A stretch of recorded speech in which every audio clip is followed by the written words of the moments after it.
My question was, IELTS exam is based on, now there are two types of IELTS exam. Hmm. Either you go for a computer based or you go for Paper a paper based. based. Hmm.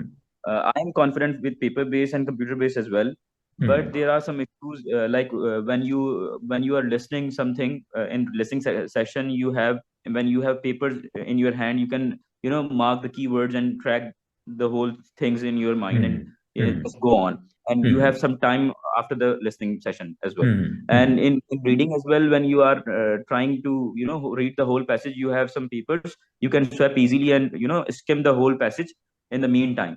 But Hmm. while moving for a computer based, it could not be that much easy for me.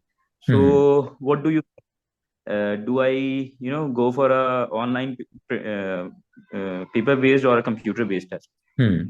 Rao, technically, this is not the matter of asking it to anybody or even to the instructor, because it's more like both of the tests are designed in a way that whosoever is comfortable with whatever mode.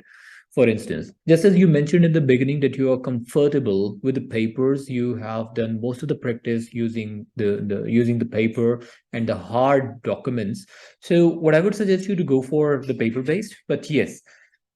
Coming back to your point that you were saying related to the computer based, you can highlight your points there. They give you time, the highlighter option would be there. And that I can suggest you that if you want to pair in a computer based and you feel it like you're comfortable with that, just go and take a computer based mock test.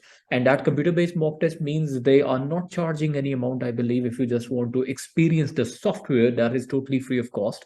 If you are in Lahore, so I know that IDP office is there in Mall of Lahore. They are offering free of cost mock test.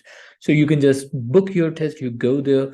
But yes, they are charging some amount if you also want them to give you the result of your mock test. Then I'm not sure about the amount, might be 3,500, 4,000. That's the amount they're charging over there.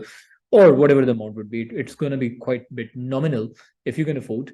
But even if you are doing your reading using computer, the highlighter option would be there, and the pages, it's not like you would have to scroll it up and down. The pages would be in front of you. You can do that quite easily.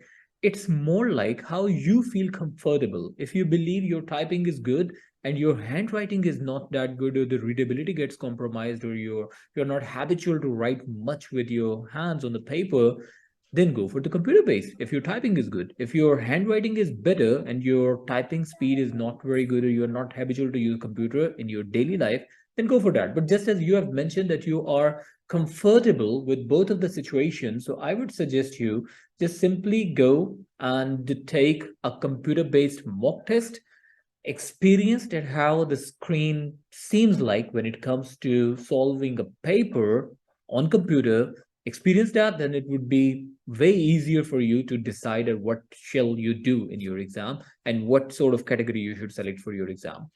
So it's more like how you feel comfortable, and it's more like getting comfortable. I believe you can also watch that on YouTube if you just go there and type computer based IELTS reading sample, computer based IELTS listening sample.